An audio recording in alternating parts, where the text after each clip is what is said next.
Bholanath, Ramni Mohan, and Sri Ma.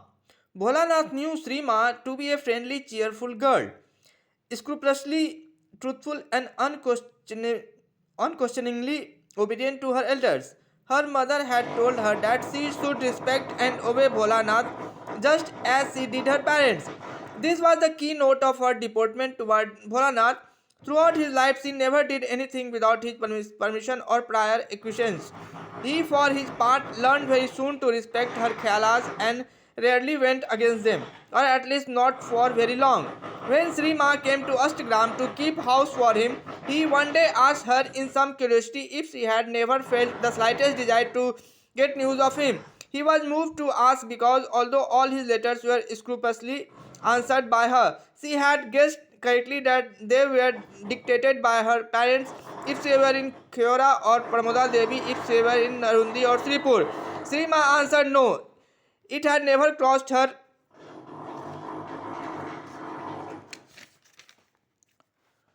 khayal to think about him. Bholanath persisted, saying, "If I go away or am taken ill, or even if I were to die, will you not mind at all?"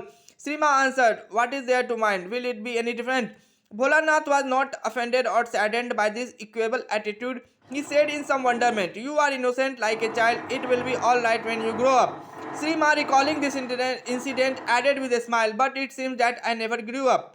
In a more serious mood of recollecting her early life with Bholanath, Sri Ma has said, "After all this body was given onto his care, it was for him to do as if he wished. But he saw that even a trace of worldly thought was repelled by it. Even a slight change in the demeanor toward it used to produce death-like symptoms. He would be scared and immediately engaged in Nam Japa in order to restore it to its normal state. His behavior was always exemplary. He was wholly concerned about my well-being." Bholanath's continued proximity to such a presence of luminous purity must have metamorphosed his total being. Perhaps it is not entirely right to say this because no one but he could have so occupied the position of a guardian, a bulwark for Sri Ma while she went through the years of housekeeping as well as her Leela of sadhana. He evidently was the person elect for this onerous post, which he graced easily and competently till the time of his samadhi in 1938.